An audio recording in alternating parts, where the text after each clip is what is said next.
So let's start our today's lecture. It is about maximum power transfer theorem and operational amplifiers. First we will study थोड़ा recap भी कर दें वो पिछला थोड़ा सा पिछले लेक्चर में हमने पढ़ा था नॉर्टन थ्योरम। नॉर्थन। अच्छा, नॉर्टन थ्योरम और थेवेनिन थ्योरम सेम ही है, सिर्फ फर्क ये है कि थेवेनिन थ्योरम में आप जिन टर्मिनल से लोड रेजिस्टेंस को सेपरेट करते हैं वहां पे ओपन सर्किट वोल्टेज फाइंड करते हैं। ठीक है, इसमें अब आपने क्या करना है कि जिन टर्मिनल से आप लोड रेजिस्टर को सेपरेट करते हैं वहां पे शॉर्ट सर्किट कर देना है और आई शॉर्ट सर्किट फाइंड कर लेना, जिसे आई नॉर्टन भी कहते हैं। बाकी रह गया आर थेवेनिन और आर नॉर्टन, ये दोनों सेम है। ठीक है, उनका मेथड सेम है दोनों थ्योरम्स। ठीक है, अब जो है आर थेवेनिन, उसको फाइंड करने के दो केसेस हैं थेवेनिन थ्योरम के। एक सिंपल होता है और नॉर्टन के भी।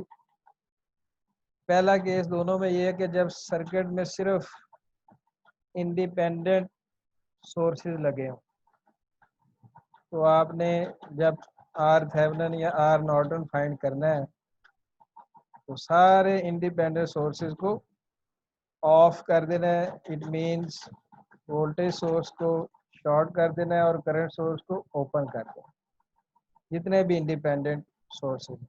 और टर्मिनल पे जैसे चैप्टर 2 में इक्विवेलेंट रेजिस्टेंस आप फाइंड करते आ रहे हैं वैसे कर लेनी।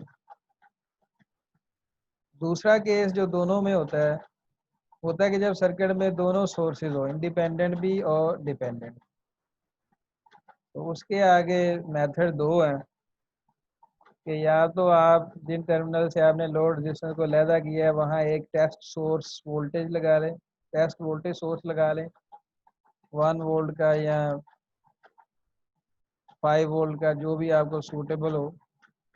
और वो वोल्टेज सोर्स जो भी करंट, लेट से वोल्टेज सोर्स का नाम वी नॉट रखा हुआ है, तो वो एक करंट जो स्टेशनरी सर्किट है, जो रजिस्टर के अलावा बचा हुआ था, उन दो टर्मिनल पे जहाँ पे वी नॉट लगाया हुआ था वहाँ जो करंट एंटर करेगा वो वी नॉट जो इंजेक्ट करेगा उस सर्किट में, स्टेशनरी में, टू टर्मिनल लीनियर सर्किट में, वो आई नॉट होगा। देन आर थेवेनिन और not R Norton will be equal to V naught over I naught. जबकि दूसरा मेथड क्या था कि आप सिंपल टेस्ट करंट सोर्स लगा लें ऑफ 1 एम्पियर और 5 एम्पियर, जो भी आपको सूट करता है, जिन टर्मिनल से लोड रजिस्टर को लैदा किया हुआ है, और वोल्टेज फाइंड करें जिन उस करंट सोर्स के पैरेलल में जो है वो वोल्टेज आप फाइंड करें। Then again V naught over I naught will be equal to R Norton और आर थेवेनिन।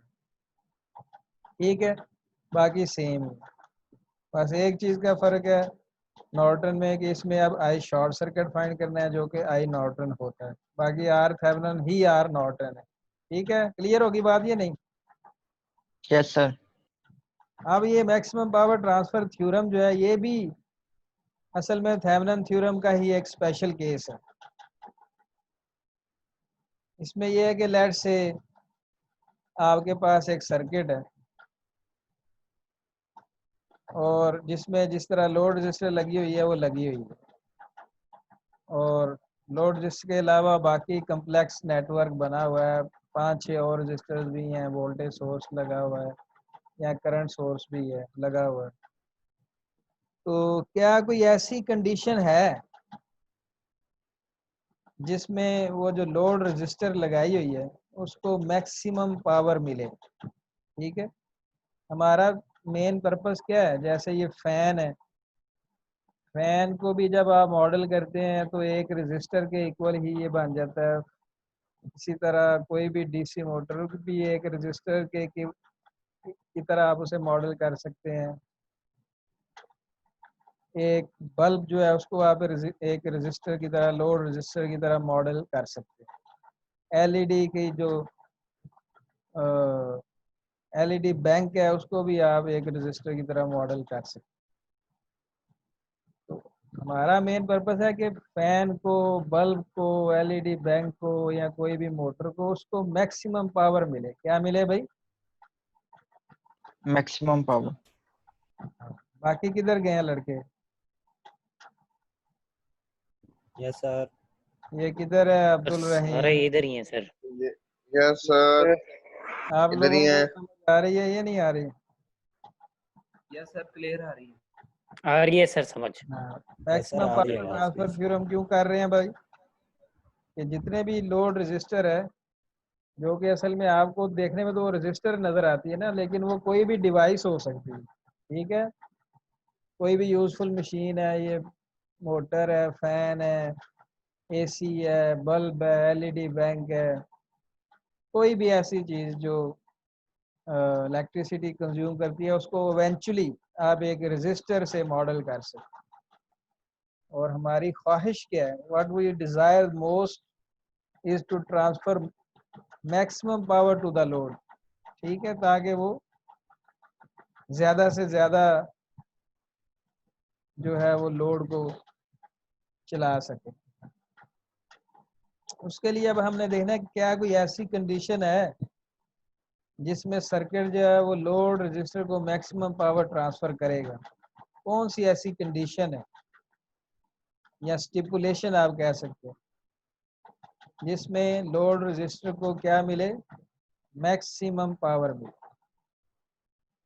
और वो पावर कौन देगा? जाहिर बात है, जो सोर्स इंडिपेंडेंट लगा होगा वही पावर प्रोवाइड कर रहा होगा। अच्छा, एक और इंफॉर्मेशन, मैंने प्ले लिस्ट बना दी है चैनल के ऊपर, तो अब आप इजीली सर्किट एनालिसिस के सारे लेक्चर प्ले लिस्ट से देख सकते हैं। ठीक होगी बात?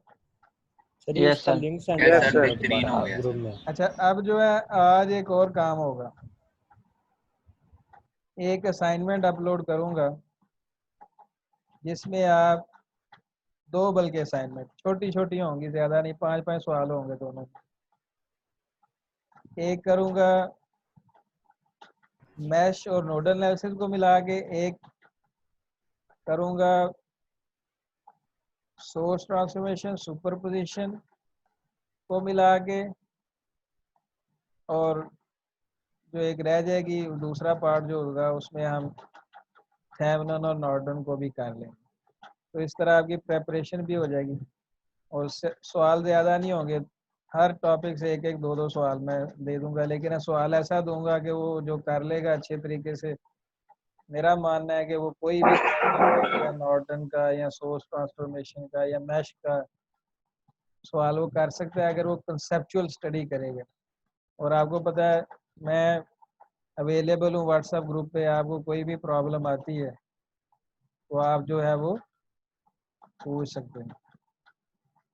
सर लेकिन आप कहते हैं कि वो असाइनमेंट में मदद असाइनमेंट के बाद मैं करूंगा। हाँ हाँ, असाइनमेंट से पहले करना होता है ना ये काम। जैसे मैं असाइनमेंट देता हूँ तो जो सवाल मैंने असाइनमेंट में दिए होंगे उससे आप ना पूछें, आपने टॉपिक से रिलेटेड कोई कंसेप्चुअल बात आ रही है, ठीक है, लेट्स से आप मैश एनालिसिस कर रहे हैं, आपको मैश एनालिसिस में कोई प्रॉब्लम है, कोई प्रैक्टिस के तौर पे कोई सवाल कर रहे हैं, उसमें हम बता देंगे। असल में असाइनमेंट का सलूशन तो वैसे भी आपको पता है, मैं एंड चैप्टर प्रॉब्लम ही देता हूँ तो वहाँ अवेलेबल वैसे ही है सलूशन। तो ये तो अब आपकी ऑनेस्टी पे है। और जब मैं वाइवा लूँगा तो फिर अगर आपने ना किया, आंसर ना दे सके, तो वो फिर असाइनमेंट का क्रेडिट नहीं मिलेगा। तो वाइवा भी सर ये सर क्वेश्चन था जी जी। सर असाइनमेंट नंबर 1 को लेके। नंबर तो 1 सर वो अपलोड, सर मैंने अपलोड तो काफी दिन उसके लास्ट डेट से पहले ही कर दी, लेकिन सर वो जो सॉफ्टवेयर था ना सर, उसने कुछ पेज ना क्रॉप कर दिए थे खुद ब खुद ही ना अंदर से। अच्छा, सर वो मैंने कल चेक किए हैं। सर जो असाइनमेंट नंबर 2 सही हो गई थी, नंबर 1 ना सर वो थोड़ी सी इस तरह उसने सॉफ्टवेयर ने कर कोई दिए थे नहीं, हाफ हाफ पे। मैं वाइवा जब लूँगा तो उसमें आप सही परफॉर्म कर देना, ठीक है। Yes sir. ये वाइवा कब होने हैं सर? वाइवा जो है किसी भी एक लेक्चर में रख लेंगे या कोई और लेक्चर देख लेंगे, एक्स्ट्रा लेक्चर रख लेंगे, क्योंकि आपकी क्लास पीछे वो आप पता तो करें जरा दूसरी क्लास कहाँ पे पहुंच गई है। सर कहाँ तक पहुंच गई है? सर आप कह रहे हैं आगे है तो वो आगे ही होंगे सर, कोई मसला नहीं उस वक्त तो आगे थी वो, अब कहाँ है वो जब मैंने नहीं। पूछा। Yes sir. चलो मैं फिर पूछ लेता हूँ टॉपिक जो है। बहरहाल अब वाइवे के लिए मैं एक आपको टाइम दूंगा, ठीक है। पहले अनाउंस करूंगा कि अब वाइवा होगा, ठीक है। May be yes sir. LMS पे अनाउंस कर दूंगा कि जी इस असाइनमेंट का वाइवा होगा, इस दिन होगा, इतने बजे होगा, ठीक है। Yes sir. सर व्हाट्सएप कर देना ग्रुप में। हाँ ग्रुप में भी कर देंगे, आप जरा फिर प्रिपेयर कर लेना आप। चलो ओके सर, अब थैंक। हम ये टॉपिक क्यों पढ़ रहे हैं भाई दोबारा से, ये मैक्सिमम मतलब पावर सर ट्रांसफर हम क्यों पढ़ने जा रहे हैं। कि सर सोर्स को ज्यादा से ज्यादा पावर मिले, मैक्सिमम।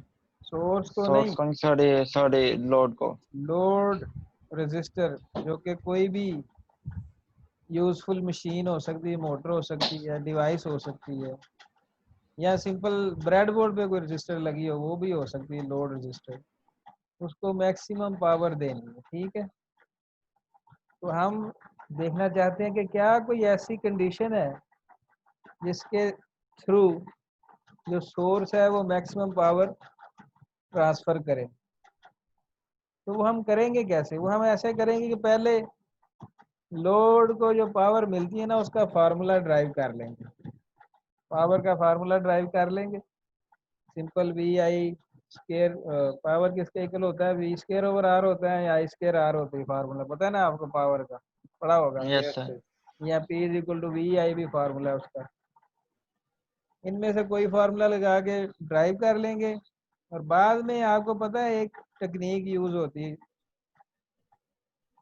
वो आप पढ़ते भी आए FSC में भी, कोई पावर भी जारी बात है फंक्शन ही होगी ना, पावर का जो भी फार्मूला होता है वो फंक्शन ही होता है असल में। तो किसी भी फंक्शन का मैक्सिमा या मिनिमा फाइंड करना हो तो आप क्या करते हैं, मैथमेटिक्स में पढ़ा होगा। सर जो वैल्यूज आती है वो पुट कर देते हैं और डेरिवेटिव क्वेश्चन लेते करना हैं है। तो। हाँ डेरिवेटिव को जब आप जीरो के इक्वल पुट करते हैं तो क्या चीज आ जाती है, मैक्सिमम और मिनिमम। मैक्सिमा आ जाती है, ठीक है। तो इसी तरह हम कुछ करेंगे, तो let's start. So maximum power is obtained from a power source when the resistance of the load is equal to the internal resistance of the power source। ये उसने पहले ही बता दिया कंडीशन, ठीक है। ये अब हमने ड्राइव करनी है कि जब लोड रेजिस्टेंस किसके इक्वल हो जाए, सोर्स के इंटरनल रेजिस्टेंस के इक्वल हो जाए, यानी सोर्स है ना कोई भी वोल्टेज सोर्स वो लगा हुआ है लेट्स से, और उसके आगे एक रेजिस्टर लगा हुआ है। एक सिंपल सर्किट में बना रहा हूँ कि एक वोल्टेज सोर्स है, वो रेजिस्टिंग जो एक लोड है उसको पावर दे रहा है। तो उस लोड को मैक्सिमम पावर कब मिलेगी, जब लोड रेजिस्टेंस किसके इक्वल हो जाएगी, सोर्स यानी इंटरनल रेजिस्टेंस के इक्वल हो जाएगी।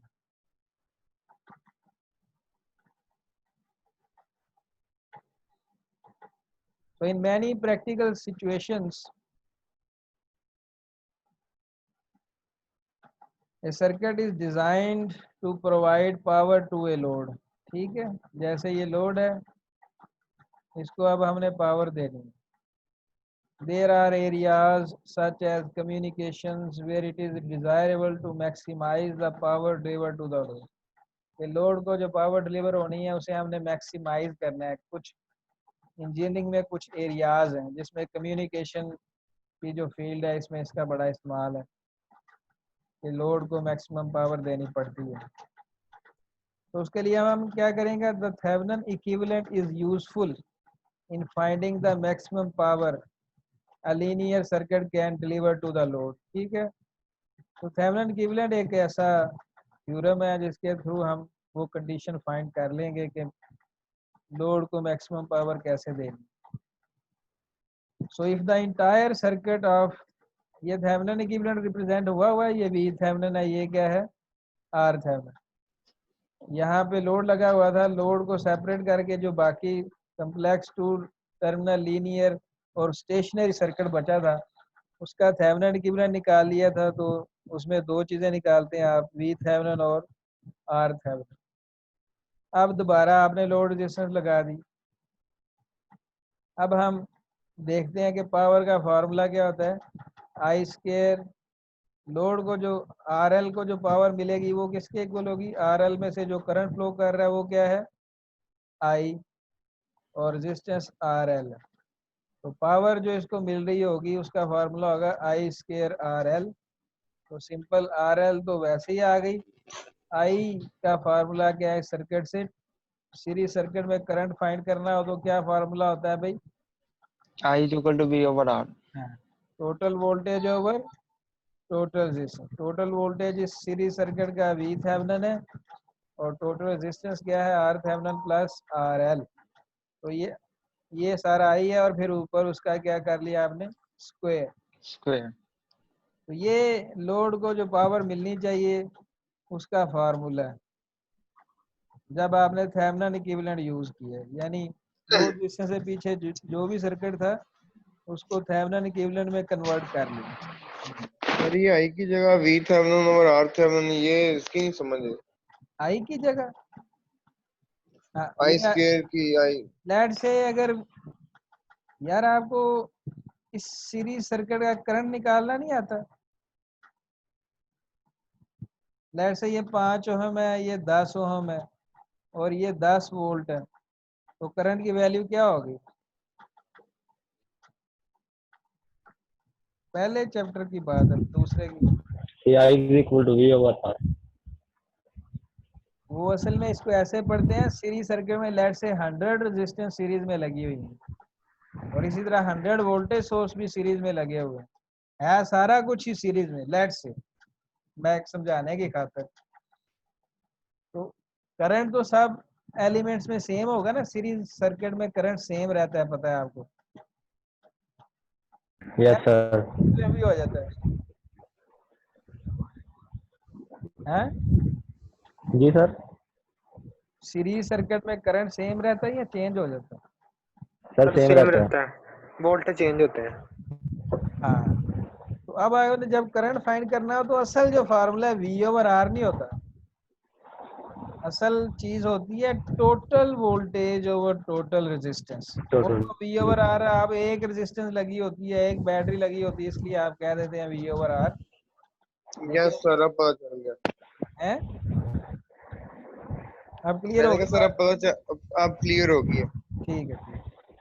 तो इसलिए इस पूरे सर्किट में टोटल वोल्टेज तो वी थेवेनिन ही है, लेकिन total resistance R Thevenin plus R L है। तो total voltage V Thevenin over total resistance क्या हो गई, आर थेवेनिन प्लस आर। तो ये पावर का फार्मूला आ गया। अब हमने, ये है वो पावर जो लोड को मिल रही है, इसको आपने प्लॉट भी किया उसने, देख ये आपने नहीं करना समझाने के लिए, ये एक्सेल पे आप बना सकते हैं, ये फार्मूला लिखें एक्सेल में, मैं कर सकता हूँ, आप भी ये कर सकते हैं।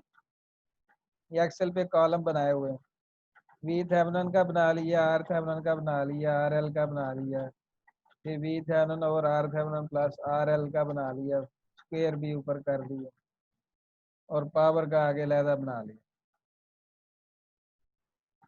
तो ये देखें वोल्टेज तो जारी बात है वी थेवेनिन तो चेंज नहीं होंगे, वो 12 ही रह रहे हैं हर दफा।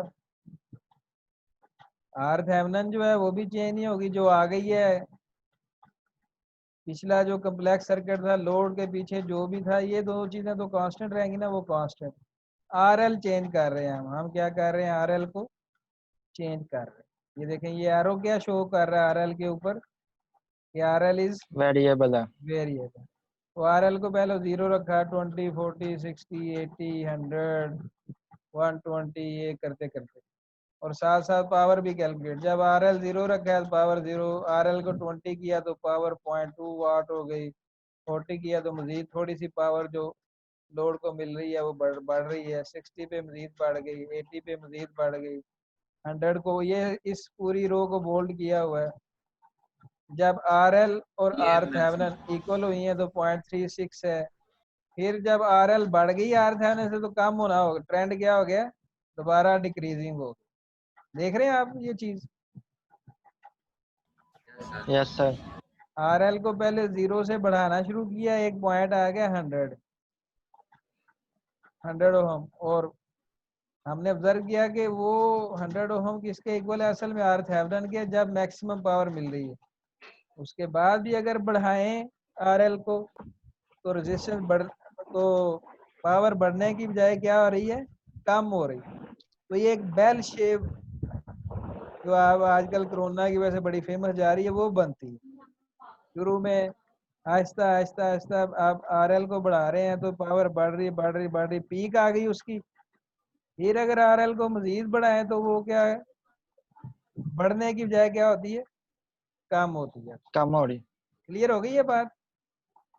Yes sir. सर वो Yes, sir. डेफिनेशन हो गई पूरी क्या हो जो गई? आपने शुरू में डेफिनेशन जो आपने बताई थी वो इस पे पूरी यानी लागू लागू हो पूरी गई हो है। गई डेफिनेशन। तो अब हमने ये पॉइंट ऑब्जर्व किया कि 7 नंबर जो रो है वहां पे जब आर थेवेनिन आर एल के इक्वल हो जाता है तो फिर मैक्सिमम पावर मिलती। ये तो है, इसे कहते हैं ग्राफिकल मेथड शो करने का कंडीशन कौन सी होगी, लेकिन मैथमेटिकल आगे आ रहा है। ये फार्मूला था पावर का, इसको अब आपने डिराइव करना है। क्या करना है? ओ डेरिवेटिव लेना है, ड्राइव डेरिवेटिव। डेरिवेटिव। ठीक है, ये स्क्वायर ओपन कर लिया, क्या कर लिया, स्क्वायर को ओपन कर लिया तो वी थेवेनिन स्क्वायर बन गया यहाँ पे, और साथ आर एल ऊपर हो गया और नीचे स्क्वायर लैदा हो गया। ये क्लियर है चीज? ये इस स्टेप से यहाँ पे कैसे आए? Yes sir. बस ये वाला स्क्वायर ओपन किया, ठीक है। आप इसको डेरिवेट कर दिए, यस सर। इस पावर के फॉर्मूले को with respect to R L derivate किया।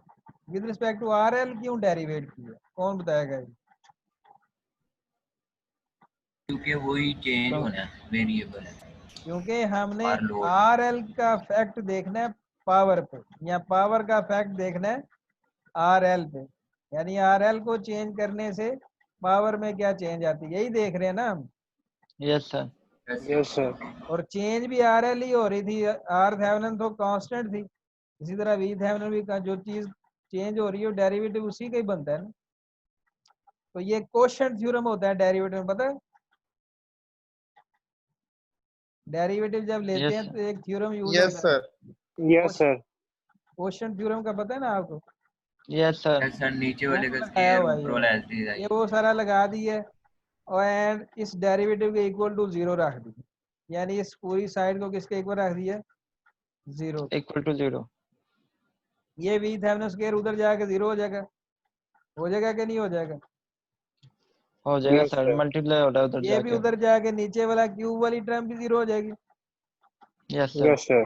तो बच जाएगा R Thevenin plus R L minus 2 R L is equal to 0, यानी R Thevenin minus R L is equal to 0। तो वहां से आर एल किसके इक्वल आ गया, आर थेवेनिन के। और सर। ये क्लियर हो गया, मैथमेटिकली भी प्रूव हो गया। Yes sir. बस यही करना था, ठीक है। तो ये जब आर एल किसके इक्वल होनी चाहिए भाई, आर थेवेनिन के। तो अब जो फार्मूला था पावर का, उसमें मैक्सिमम पावर अगर निकालनी है तो आर एल की जगह क्या रखना पड़ेगा, हमने अभी तो ये कंडीशन निकाली है ना, अब हम वापस जाएंगे मैक्सिमम पावर कितनी है। ये है formula for any R L, किसी भी आर एल के लिए पावर निकालनी हो तो ये फार्मूला है। लेकिन मैक्सिमम पावर के लिए इस जगह पे क्या रखेंगे, आर एल की जगह आर थेवेनिन। Are Thevenin. तो यही हो गया, यहाँ पे जब आर थेवेनिन रखेंगे तो ये 2 आर थेवेनिन हो जाएगा ना, R Thevenin plus R Thevenin क्या हो जाएगा, 2 आर थेवेनिन। और ये इधर भी आर एल की जगह क्या रखेंगे आप, आर थेवेनिन। तो वी स्क्वायर ओपन करेंगे तो ये बन जाएगा वी थेवेनिन स्क्वायर, ऊपर आ जाएगा, नीचे हो जाएगा 4 R Thevenin square into R Thevenin, और स्क्वायर से कट जाएगा आर थेवेनिन से, तो ये चीज रह जाएगी। ये क्लियर हुई बात ये नहीं? Yes sir. Yes, sir.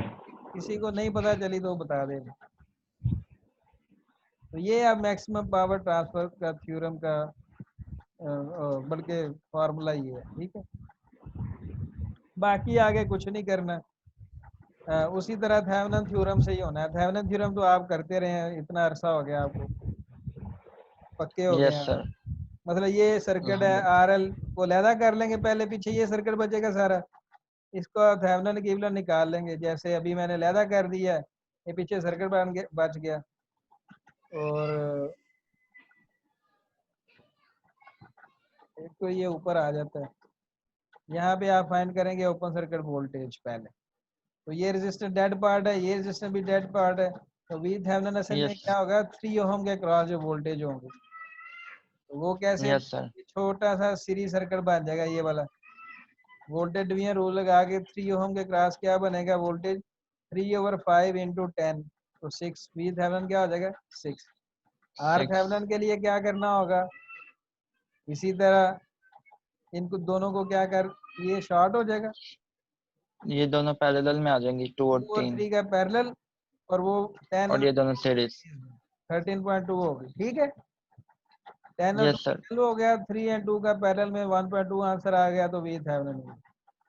तो ये सर्किट अब बन गया वी थेवेनिन ये थे, और ये आर थेवेनिन था, आरएल लगा दिया। तो मैक्सिमम पावर ट्रांसफर के लिए क्या होना चाहिए, आरएल को भी कितना होना चाहिए भी 13.2, नहीं? Yes sir. तो मैक्सिमम पावर फिर क्या होगी, वो फार्मूला जो है V Thevenin square over 4 R Thevenin, तो ये निकला ही पाएगा। क्लियर है ये बात? ये यस टॉपिक सर। इजी है, यस सर। एक्सटेंशन है। इसकी एक्सटेंशन है ये थेवेनिन की। थेवेनिन की थ्योरम, बाकी हर चीज वही है। सिर्फ जो आर थेवेनिन आपने निकालनी है ना, उसको किसके इक्वल रख देना, आरएल के इक्वल रख देना, और ये फार्मूला लगा के पावर आपने निकाल लेनी, ठीक। इसी तरह इसमें भी ये देखें डिपेंडेंट सोर्स आ रहे होंगे, तो आप समझें कि आप थेवेनिन थ्योरम ही कर रहे हैं। बाद में जब पावर की बात आएगी तो मैं सिंपल आर थेवेनिन को किसके इक्वल रख दूंगा, आर। आरएल के। चलो ये टॉपिक तो हो गया, अब हम आगे चलते हैं, जो कि बड़ा ही इम्पोर्टेंट टॉपिक है आपकी इंजीनियरिंग में, इसका बड़ा रोल है, और लड़के इससे बड़ी कन्नी भी कतराते हैं, मुश्किल लगता है उनको। सर नेम क्या टॉपिक का? Operational amplifier. Yes sir. अच्छा, सबसे पहले तो आपको पता होना चाहिए कि एक लफ्जी मतलब क्या है। ऑपरेशनल का मतलब क्या होता है, कोई ऑपरेशंस करेगा, ये कोई ऐसी डिवाइस है जो क्या करेगी, कुछ ऑपरेशन करेगी। ऑपरेशंस करेगी। और एम्पलीफायर क्या होता है, किसी एम्पलीफायर कोई मतलब ऐसी डिवाइस जो ग्राफ। किसी इफेक्ट को बढ़ा देती है, किसी इफेक्ट को क्या कर देती है, बढ़ा, बढ़ा दे, लाइक एम्पलीफाई कर सिग्नल। देते हैं। सिग्नल को एम्पलीफाई कर दिया, वोल्टेज को क्या कर दिया, एम्पलीफाई एम्पलीफाई एम्पलीफाई। कर दिए। यस। तो अब हम देखेंगे कि एक ऐसी डिवाइस हमारे पास मौजूद है जिसे हम चिप की फॉर्म में भी देखते हैं, छोटी सी चिप बनी होती है, उससे हम मुख्तलिफ मैथमेटिकल बेसिक ऑपरेशंस कर सकते हैं। जैसे 2 इनपुट्स को ऐड कर सकते हैं, क्या क्या कर सकते हैं, 2 इनपुट को ऐड कर। 2 सिग्नल्स को ऐड कर सकते हैं, 2 सिग्नल को क्या कर सकते हैं, सब्ट्रैक्ट कर सकते हैं। इसी तरह इंटीग्रेट कर सकते हैं, और डेरिवेटिव वो भी कर सकते हैं, ठीक है। सर ये आर थेवेनिन वी थेवेनिन ये से लिंक किया है ऑपरेशन एम्पलीफायर। इससे कोई लिंक नहीं, ओके सर। वो ये नया टॉपिक है, बिल्कुल वो वहाँ पे खत्म हो गए हैं थ्योरम सारे। अब ये एक डिवाइस है, एक चिप आ गई है नई, एडवांस टॉपिक है ये थोड़ा सा, इसका इस्तेमाल बहुत है। सर्किट में अगर आप लैब कर रहे होंगे तो इसकी लैब होगी कोई आखिरी जाके 10वीं 11वीं लैब होगी ऑपरेशनल एम्पलीफायर, ठीक है। नहीं भी है तो आप अपने लैपटॉप पे ना कोई सिमुलेशन सॉफ्टवेयर इंस्टॉल कर लें। लेट्स से मल्टी सिम एक बड़ा फेमस सॉफ्टवेयर है, उसके थ्रू यस सर वो कर रहे हैं लैब में यूज। उसके थ्रू ना ऑपरेशन एम्पलीफायर की प्रैक्टिस करें। लैपटॉप पे इंस्टॉल किया उन्हें सॉफ्टवेयर आपने? Yes sir. हाँ चले आगे। सर वो इंस्टॉल नहीं हो रहा असल में ना, मल्टी सिम। अच्छा, तो फिर कैसे करते हो लैब? सर वो यूनिवर्सिटी से ले सर, जो सर ने लिंक सेंड किया सर, वो कह रहे हैं कि अगर वो अकाउंट क्रिएट करें सर, वो क्रिएट करते हैं सर, वो डाउनलोड ही नहीं कंप्लीट हो रहा। अच्छा अच्छा अच्छा। सर असल में लैब भी ना अभी ये जो लास्ट टाइम पहला ही ऑनलाइन ना पहला लेक्चर ही हुआ अभी इस वजह से। असल में अगर लैब आप लैपटॉप पे नहीं ना करेंगे सॉफ्टवेयर इंस्टॉल करके तो उसका फायदा ही कोई नहीं है। मतलब क्या, लैब कुछ सिमुलेशन करने वाली लैब है, या तो हार्डवेयर करेंगे आप या सिमुलेट करेंगे। थ्योरेटिकल क्या होगा, वो टीचर 15-20 मिनट बता देगा, फिर उसमें से वो आपको ग्रेड कैसे करेगा। समझ रहे हैं ना आप बात?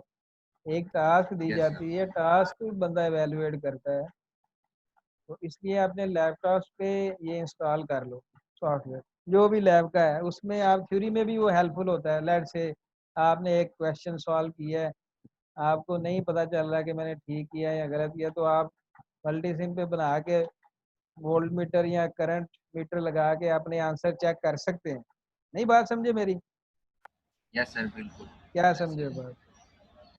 सर वही ना कि हम वो उससे फायदा नहीं होगा, हम पहले आसानी से उधर दे सकते हैं सॉफ्टवेयर पे। हाँ, आपने क्वेश्चन अपने आंसर को वेरीफाई करना है तो आप सॉफ्टवेयर पे वो कर ले सवाल, सिमुलेट करें, रन करें, मल्टीमीटर लगाएं या वोल्टमीटर लगाएं और डिफरेंट वोल्टेजेस और करंट्स आप इजीली वहां पे फाइंड कर सकते यस सर। हैं। तो ये देखें उसने लिखा हुआ कि इस एम्पलीफायर की पैरामाउंट इंपॉर्टेंस है, यानी बहुत ज्यादा इंपॉर्टेंस है इसकी ऑपरेशनल एम्पलीफायर की। An operational amplifier can sum signals amplify a signal, integrate it और डिफरेंशिएट। ये सारे मैथमेटिकल ऑपरेशंस है ना, ये सब्ट्रैक्ट भी कर Yes. लेता है ये। The ability of the operational amplifier to perform these mathematical operations is the reason it is called an operational amplifier. Amplify करना भी mathematical operation नहीं। Let's say आपके पास 4 है, 4 ज़रब 5 क्या होता है? 20। 20। एम्प्लीफिकेशन असल में मल्टीप्लिकेशन ही है कि आपके पास एक सिग्नल है, उसको 5 दफा बढ़ा देना का मतलब यह है कि 4 को 5 से ज़रब ही दिया ना आप, ये काम भी ये Yes sir. करता है। Operational amplifiers are popular in practical circuit designs because they are versatile। versatile है नहीं, कितने आप काम करते हैं ये, easy to use and fun to work with। ठीक,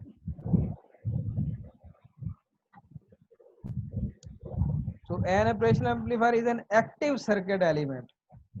पैसिव सर्किट एलिमेंट भी टर्म सुनी हुई है आपने, Yes sir। कौन से होते हैं? पैसिव वो सर जैसे रजिस्टर वगैरह हाँ, ये चीजें, ये पैसिव वो पैसिव होते हैं सर्किट जो होते हैं, पावर कंज्यूम करते हैं, जो क्या करते हैं, पावर। कंज्यूम करते हैं, और एक्टिव क्या होते हैं, जो एनर्जी। जो सप्लाई करते हैं, जी, जैसे वोल्टेज सोर्स। तो operational amplifier active circuit element है जो मुख्तलिफ मैथमेटिकल ऑपरेशन परफॉर्म करता है, जिसमें एडिशन है, सब्ट्रैक्शन है, मल्टीप्लिकेशन है, डिवीजन भी करता है, ये डिफरेंशिएशन एंड इंटीग्रेशन सब करता है ये।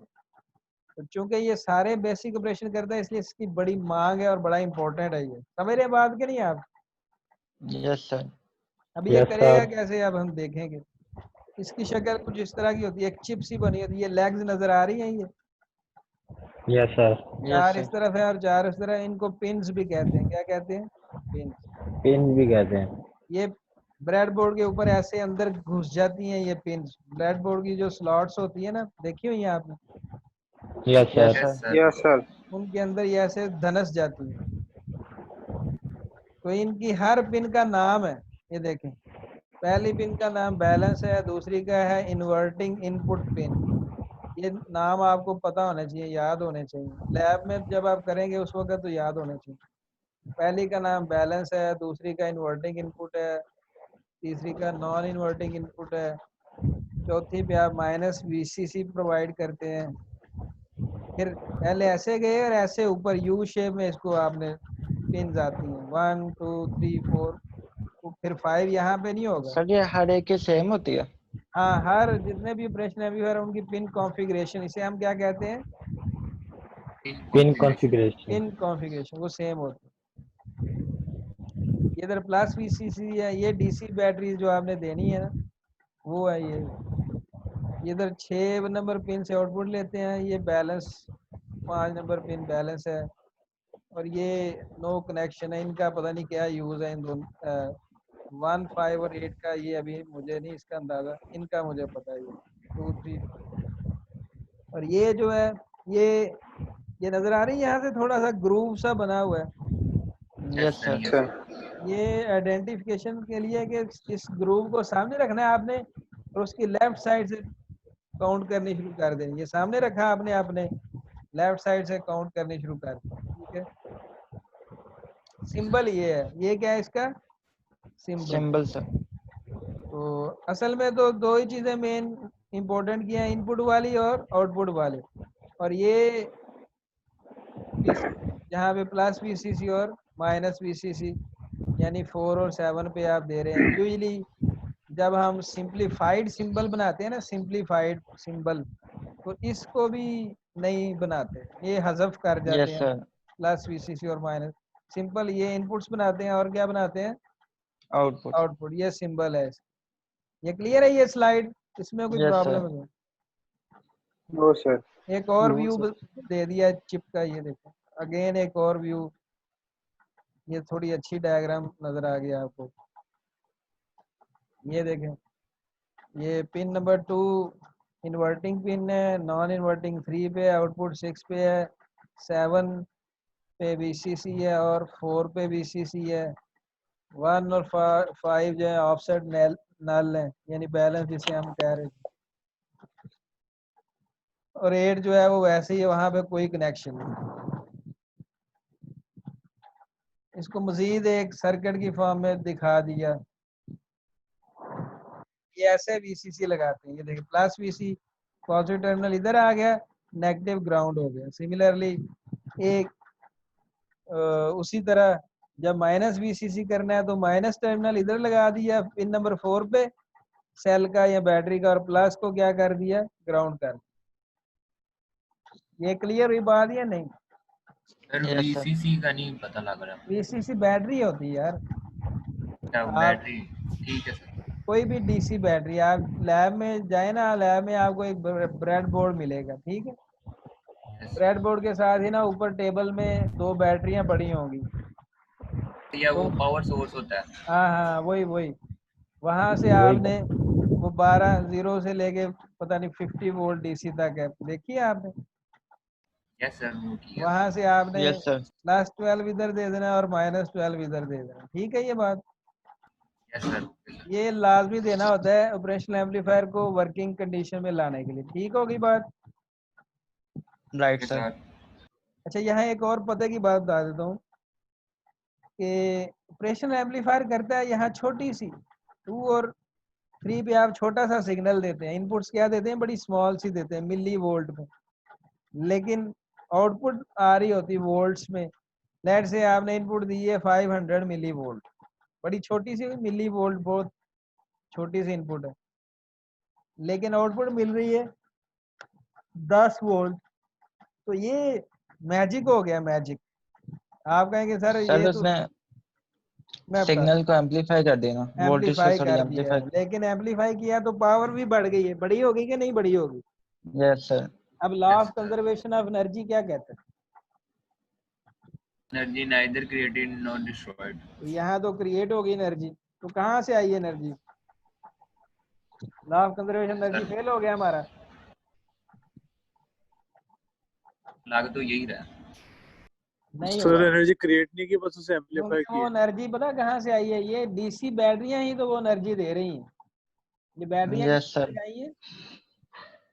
DC battery.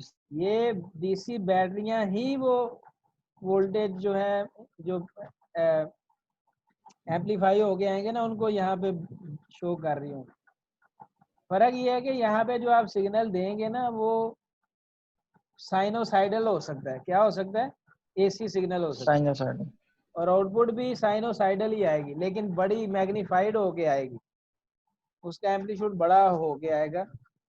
तो पावर तो बढ़ चुकी होगी, करंट भी बढ़ चुका होगा, वोल्टेज बढ़ चुके हैं। कोई मैजिक नहीं हुआ, बल्कि वो जो वोल्टेज बढ़े हैं और करंट इनहेंस्ड हो गया है, वो इन बैटरीज के मरहूने मिनत है। These are the culprits.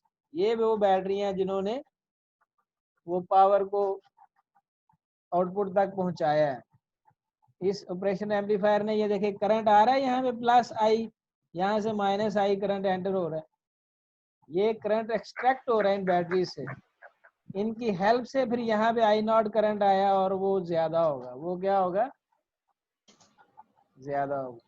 Sir जैसे वो साउंड सिस्टम है, साउंड सिस्टम भी इस पे ही काम करता है ना, कि वो बिल्कुल माइक से बिल्कुल, वो उसका एक यानी कि सिंपलेस्ट एग्जांपल है ऑपरेशनल एम्पलीफायर की। सर ये सप्लाई जो यूज करते हैं हम सब घरों में फ्रिज वगैरह के साथ, ये एसी के साथ, वो सप्लाई नहीं होती, वो होता है स्टेबलाइजर। स्टेबलाइजर से सर। वो पता क्या होता है कि आपकी जो रेफ्रिजरेटर है ना, इसके अंदर कंप्रेसर लगा होता है, कंप्रेसर को फिक्स्ड वोल्टेज चाहिए ऑपरेशन के लिए। मोटर होती है, कंप्रेसर में के साथ क्या लगा होता है, पंप लगा होता है, मोटर होती है उसमें भी, आपको शायद नहीं पता। तो वो जो है वो इलेक्ट्रिसिटी कंज्यूम करती है, तो उसको फिक्स वोल्टेज चाहिए ऑपरेशन के लिए। तो आपको पता है वापडा के वोल्टेज कभी ज़्यादा भी हो जाते हैं, कभी कम भी हो जाते हैं। तो वोल्टेज की फ्लक्चुएशन अगर हो तो उसकी वर्किंग ख़राब हो जाएगी। क्या हो जाएगी? अगर खराब हो कम है तो बिल्कुल वर्क नहीं करेगा कंप्रेसर, अगर बहुत ज़्यादा हो गया तो वो जो है वो बर्न आउट भी हो सकता है। तो फिर हमने स्टेबलाइजर लगाया होता है कि अगर वोल्टेज की फ्लक्चुएशन होती है तो 220 ही मिले उसे। कितने मिले? लेट से 235 भी हुए हैं तो वो रेफ्रिजरेटर को कितने देगा? 220। 220 है। और अगर 210 भी हो गए हैं तो रेफ्रिजरेटर को कितने देगा दोबारा? 220। वो इसलिए लगाया होता है स्टेबलाइजर। सर एक वो ट्रांजिस्टर भी होता है, यूज कर सकते हैं एम्पलीफिकेशन। हाँ वो अभी आप ईडीसी पढ़ी है आपने, वो आगे आएगी। ये जो ऑपरेशनल एम्पलीफायर है ना, ये असल में ट्रांजिस्टर्स का कॉम्बिनेशन है। इसकी जो चिप है ना, चिप के अंदर यस सर, ट्रांजिस्टर लगे हुए हैं। काफी ज्यादा ट्रांजिस्टर लगे होते हैं और वो मिल के as an amplifier, operational amplifier के तौर पे एक्ट कर रहे होते हैं। एक अकेला ट्रांजिस्टर भी एम्पलीफायर के तौर पे एक्ट कर सकता है, और कैस्केडेड एम्पलीफायर बीजेटी के बीजेटी को कैस्केडेड फॉर्म में लगाएं तो ज्यादा बेहतर एम्पलीफायर के तौर पे वो क्या कर सकते हैं, ज्यादा sir amplify. BJT by junction polar transistor. हाँ, बाय जंक्शन पोलर। सो इसके अंदर, इस चिप के अंदर काफी ज्यादा बीजेटीज लगे हुए हैं। ठीक है, बात क्लियर हो गई? जी सर। Yes sir. तो ये देखें, ये जो है ना, इसको नोड के तौर पे देखें आप, इसमें कितने करंट एंटर हो रहे हैं इस जगह में? 2 सर। नहीं, वैसे पीछे से इनपुट 2 और 3 से जा रही है। 4 सर ये एंटर हो रहे हैं, लीव कितने कर रहे हैं? एक आई नॉट। तो मैं ये इक्वेशन लिख सकता हूँ, I naught is equal to I1 plus I2 plus I ये वाला और प्लस आई ये वाला। लिख सकता हूँ equation? Yes sir. Yes yes sir. Sir. पहले तो सिंपल थोड़ी सी ये बता दें आपको, ये देखें, ये छोटी सी इनपुट दी है, 500 मिली वोल्ट लिखा हुआ है, और आउटपुट क्या आ रही है? 5 वोल्ट। स्विंग उसकी -5 से +5 तक जा रही है, बल्कि टोटल कितनी है? 10 वोल्ट है। ये वोल्ट में है, ये कितनी है? मिली वोल्ट में। तो इस तरह ये आउटपुट को चेंज करता है। अब ये देखें, लेकिन 180 डिग्री आउट ऑफ फेज है। इधर आप पॉजिटिव हाफ साइकिल है तो इधर क्या है, मतलब फ्लिप हो गई है, इनपुट से आउटपुट क्या हो गई है? फ्लिप हो गई। तो ऑपरेशन एम्पलीफायर में ना 2 पिन है ना इनपुट की। जब इनपुट आप इन्वर्टिंग पे देते हैं, जैसे नाम से ज़ाहिर है, नाम क्या कह रहा है भाई? इन्वर्टिंग। तो उसकी इनपुट इन्वर्ट हो जाती है। हाँ, जो इनपुट का जो फेज होगा ना आउटपुट का, उससे 180 डिग्री इन्वर्ट हो जाएगा। अगर यहाँ पे पीक आ रही है, पॉजिटिव पीक आ रही है, तो इधर कौन सी पीक आ रही है? नेगेटिव। और यहाँ पर नेगेटिव है तो इधर कौन सी आ रही है? पॉजिटिव। तो अगर आप इनपुट एम्पलीफायर को इन्वर्टिंग पे देते हैं तो आउटपुट इन्वर्ट होके आती है, इन्वर्ट भी होती है और एम्पलीफाइड भी होती है। ठीक है, बात ये है कि नहीं? Yes sir. Yes sir. अगर यहाँ पे इनपुट देंगे तो एम्पलीफाई तो हो जाएगी लेकिन इन्वर्ट नहीं होगी। जैसे ये देखें, इधर भी अगर पॉजिटिव है तो इधर भी क्या है? पॉजिटिव। इधर अगर नेगेटिव है तो इधर भी क्या है? नेगेटिव। ये दोनों स्लाइड क्लियर है भाई? Yes sir. ये कुछ भी नहीं, इसको छोड़ें आप। Yes sir. तो ये इक्वेशन अब हमने लिखनी थी। ठीक है, ये इक्वेशन लिख दी मैंने। ये IN प्लस IP क्या है? वही I1 I2 I3 ये वाला है। I1 और I2, ठीक है। इसको हम IN IP भी लिख देते हैं। IN का मतलब होता है इन्वर्टिंग पिन से जो करंट जा रहा है अंदर, और IP का होता है जो, यानी IN असल में क्या, ये इन्वर्टिंग असल में नेगेटिव के साथ है ना, तो IN लिख दिया यहाँ, और नॉन इन्वर्टिंग किसके साथ है, प्लस के पॉजिटिव साथ, के तो साथ। यहाँ पे IP लिख दिया, और ये इक्वेशन, ठीक है। बात ये यहाँ पे okay. Yes sir. Yes sir. वो लिख रहे हैं, इसने ग्रीन लाइन में लिखा हुआ है पावर सप्लाई को इग्नोर नहीं करना, ये लाजमी लगानी होती है, लेकिन फॉर सिंपलिसिटी उसने देखे यहाँ से निकाल दी है BCC।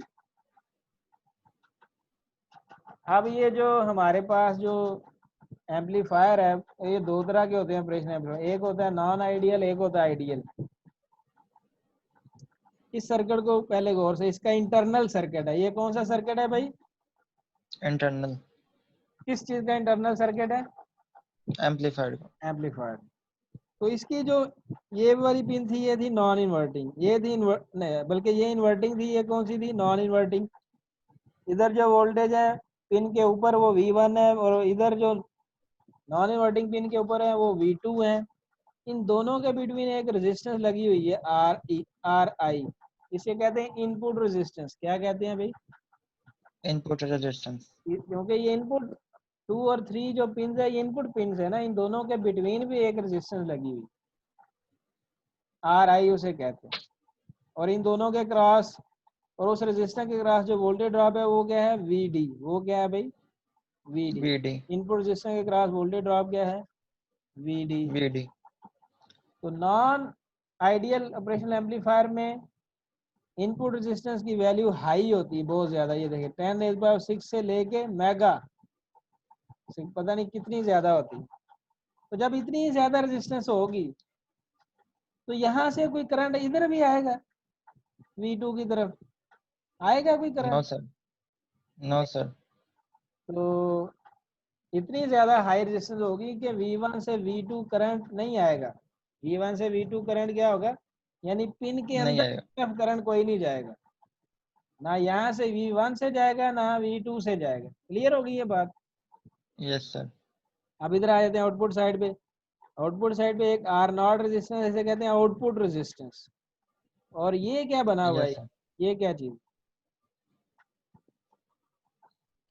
भाई ये वोल्टेज बैटरी सोर्स। ये है वोल्टेज कंट्रोल्ड वोल्टेज सोर्स नहीं है, यस सर।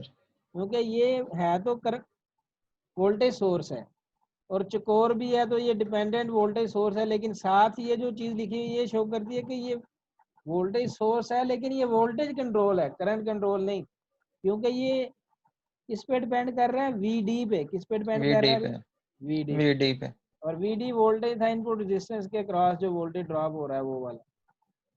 तो अब आप मुझे बताएं कि आउटपुट लेनी है हमने ज्यादा से ज्यादा, यहाँ पे ग्राउंड यहाँ पे लगा होगा इस पॉइंट पे, और ग्राउंड के बिटवीन आउटपुट लेनी है आपने, तो क्या R0 ज्यादा होना चाहिए या कम होना चाहिए, कम होना चाहिए सर, क्यों, क्योंकि सर आउटपुट ज्यादा तब भी होगी ना जब रेजिस्टेंस कम होगी।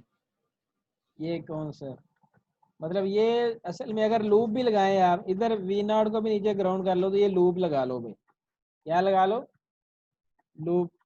तो इक्वेशन क्या बन जाएगी, -AVD प्लस R0 जो भी इस करंट हुआ इसका वो आ जाएगा, और प्लस V0 हो जाएगा, R0 इंटू I0, यहाँ पे करंट जो होगा वो इस रेजिस्टर के क्रॉस वोल्टेज ड्रॉप होगा। तो अगर ये ना होती रेजिस्टेंस तो फिर V0 किसके इक्वल होना था, सर ये VD के ये जो लगा हुआ। AVD के डायरेक्ट यस किसके सर। इक्वल होना था, V0 किसके इक्वल होना था, AVD के। AVD के। तो ना लगने का मतलब है कि R0 0 होनी चाहिए ना। Yes sir. तो इसलिए R0 को 0 के करीब रखना है, ताकि आउटपुट वोल्टेज क्या हो, ज्यादा से ज्यादा हो। ज्यादा। क्लियर हुई बात यानी ये सर कि सही, नहीं, वो मैंने यानी सही कहा था ना कि रेजिस्टेंस कम होनी चाहिए तो वो आउटपुट हाँ ज्यादा होगी। वोल्टेज, क्योंकि करंट भी है और लगाए ना आप, सीरीज सर्किट ही ये बन जाएगा ना, तो वोल्टेज ड्रॉप कुछ यहाँ यस भी सर। होंगे।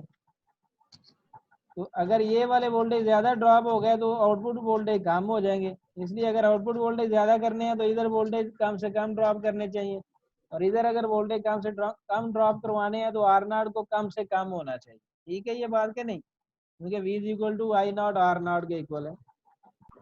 Yes yes sir. सर। यहाँ पे एक बड़ा सा लिखा हुआ है ए और सर्कल भी किया हुआ है, ये क्या चीज है? Amplifier. Gain, open loop gain. अब गेन क्या होता है किसी भी डिवाइस का? ये तो ऑपरेशन एम्पलीफायर पर मैं जनरल आपको गेन की डेफिनेशन बता देता हूँ कि गेन हमेशा रेशो होती है output quantity over input quantity. क्या होती है ratio? Output over input quantity. Output over input. एक और चीज भी आउटपुट ओवर इनपुट हम कहते हैं, वो कौन सी होती है? एफिशिएंसी। देखी कभी? Yes sir. Yes sir. लेकिन वो एफिशिएंसी जो है वो 1 से कम आंसर आता है उसका, क्योंकि इनपुट हमेशा ज्यादा होती है, आउटपुट क्या होती है? कम होती है। लेकिन गेन में ये होता है कि आउटपुट आपकी है हाई, आउटपुट वोल्ट्स में है और इनपुट क्या थी? मिली वोल्ट्स में। तो इसमें सिर्फ ये ऐसी एफिशिएंसी है, इसलिए से इसको गेन कहते हैं कि इसकी रेशो 1 से ज्यादा आंसर आता है। 1 से क्या आएगा? ज्यादा। जैसे वैसे आप देखें कोई भी चीज है, मोटर की एफिशिएंसी है, ट्रांसफार्मर की एफिशिएंसी है, फैन की एफिशिएंसी है, बल्ब की एफिशिएंसी है, यस सर। वो हमेशा रेशो V नॉट ओवर यानी आउटपुट ओवर इनपुट की रेशो कम होगी 1 से। ठीक है, अगर बिल्कुल ही लॉस लेस डिवाइस है, यानी आउटपुट पावर इनपुट पावर के इक्वल हो जाए, तो फिर भी 1 नहीं बनेगी, जो कि होता नहीं है एक्चुअली, यस सर। 1 से कम। लेकिन इसीलिए तो इसे एफिशिएंसी नहीं कहते, गेन कहते हैं, क्योंकि इसमें जो आउटपुट वोल्टेज है वो इनपुट से ज्यादा होता वो इनपुट से ज्यादा होता है, तो वो 1 से ज्यादा हो जाएगा आंसर। ठीक होगी बात? ये है। Yes open sir. लूप आप इसे क्यों कहते हैं? गेन तो मैंने बता दिया कि output voltage over input voltage. Input. अब ओपन लूप क्यों कहते हैं? ये देखें, कोई लूप बना हुआ नजर आ रहा है इसमें, इस पूरी नो सर्किट में, सर। सिवाय आउटपुट लूप के, ये वाला, वो भी इंटरनल को अगर छोड़ें तो कोई लूप नजर नहीं आता। इस डब्बे के बाहर कोई लूप नजर आ रहा है? नहीं ना।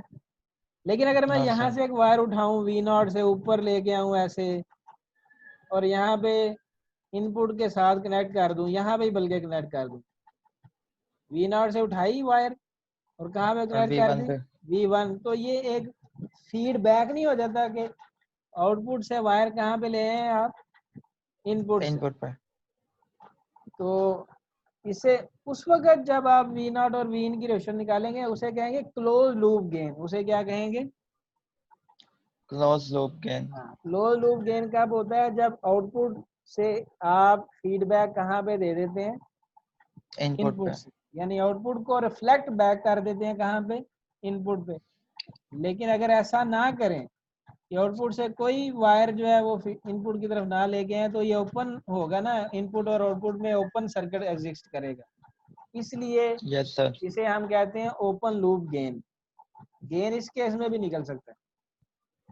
तो ये यस देखें, सर। ओपन लूप गेन जो है वो भी बहुत हाई है, 10⁵ to 10⁸ है। सर ये रेंज याद रखने है कि वैसे ही हम। नहीं याद यूद कोई नहीं करनी यार, ये सिर्फ मैं अभी इस लेक्चर में ऑपरेशनल एम्पलीफायर की इम्पोर्टेंस समझा रहा हूँ आपको, और इंटरेस्ट क्रिएट कर रहा हूँ कि ये कितना इम्पोर्टेंट है और इसमें क्या क्या चीजें।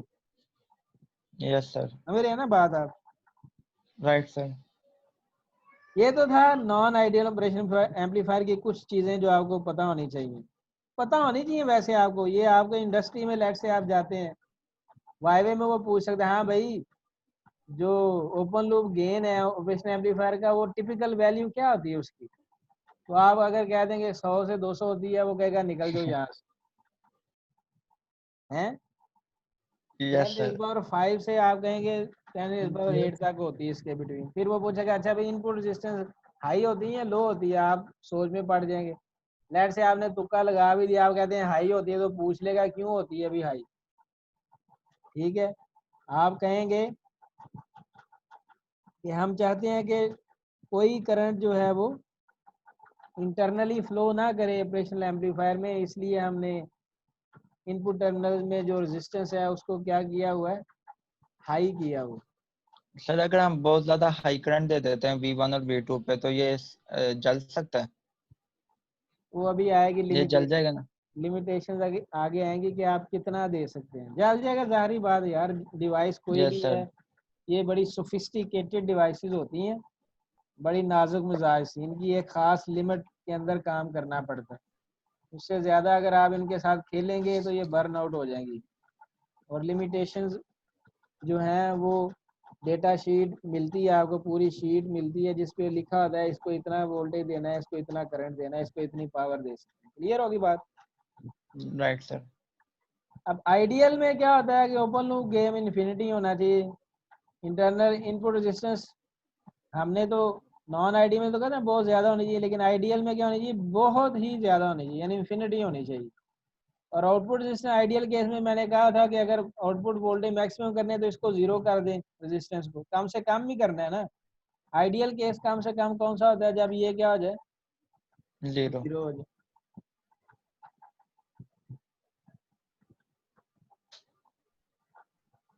तो ये जो फार्मूला है ओपन लूप वोल्टेज का, ओपन लूप गेन को यूज करते हुए, ये आउटपुट है और ये इनपुट्स दी हुई थी। V1 कहाँ पे थी, इन्वर्टिंग पे थी, और V2 कहाँ पे थी, नॉन इन्वर्टिंग पे। इनका आपस में रिलेशनशिप है आउटपुट वोल्टेज का, और ये VD है, ये V2 माइनस V1 VD है। VD क्यों कहा था, डिफरेंस ऑफ इनपुट्स। VD मैंने जो यहाँ पे कहा हुआ था ना, वो क्या था, यस सर। RI के अगेंस्ट वोल्टेज ड्रॉप था, और वो वोल्टेज ड्रॉप असल में क्या था, लेट्स से यहाँ पे 10 वोल्ट्स हैं, इधर 5 वोल्ट्स हैं, तो VD क्या होगा 5, और RI के क्रॉस वोल्टेज क्या होगा 5। सो V2 माइनस V1 ही असल में VD है। ये operation senses the difference between the two inputs, ये यहाँ पे इनपुट दी और यहाँ पे, इन दोनों इनपुट्स में डिफरेंस को सेंस करता है, मल्टीप्लाइज इट बाय गेन, इसको गेन से मल्टीप्लाई करता है और आउटपुट दे देता है। वो तब जब आपने फीडबैक नहीं दी हुआ, फिर ये फार्मूला गेन का ए का फार्मूला क्या बन जाता है, V0 over V2 minus V1। सारी बात है, यह ओपन लूप गेन का फार्मूला। यहाँ आउटपुट ओवर इनपुट का रिलेशनशिप है जब फीडबैक नहीं है। और आइडियल केस सर में ये हाँ, ए का क्या फार्मूला होगा गेन ए का, का यानी कि फार्मूला नहीं output over input? V0 over this, yes sir. V0 over this. अब ए ठीक आइडियल सर। केस में ए होता है इन्फिनिटी, तो इन्फिनिटी कैसे आएगा answer, V0 over V2 minus V1 का इन्फिनिटी कैसे आएगा,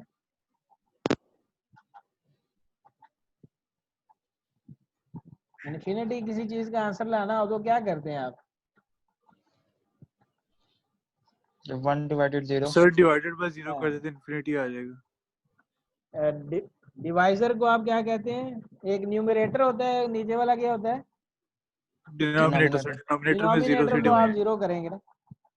तो open yes loop sir. Gain ideal के केस में, आइडियल ऑपरेशन एम्पलीफायर में V2 माइनस V1 का आंसर जीरो होता है। क्या होता है भाई, यानी 0। जो V1 की वैल्यू होती है वही V2 की, दोनों इनपुट्स बराबर होती हैं आइडियल के केस में। लेकिन प्रैक्टिकल में ऐसा कभी नहीं होता, प्रैक्टिकल में ऐसा कभी नहीं यस होता। सर। हमेशा VD की वैल्यू जीरो नहीं होती, कुछ ना कुछ होती है। लेट से मिली वोल्ट्स में भी है, फिर भी बड़ा बड़ा आंसर आ जाएगा ना ये ओपन लूप गेन का। लेट से V0 आ गई है 10 वोल्ट्स, 10 को अगर आप डिवाइड करें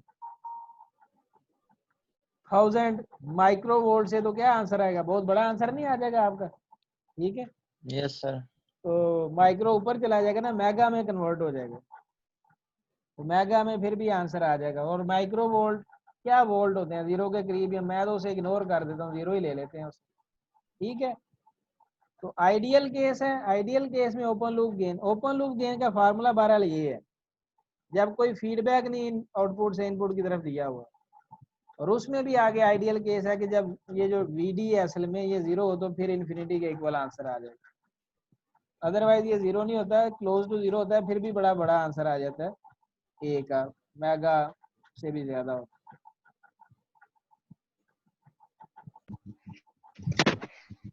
सर नमाज वगैरह पढ़नी है बहुत। है। चलेंगे। ठीक है जी, थैंक यू वेरी मच, अल्लाह हाफिज।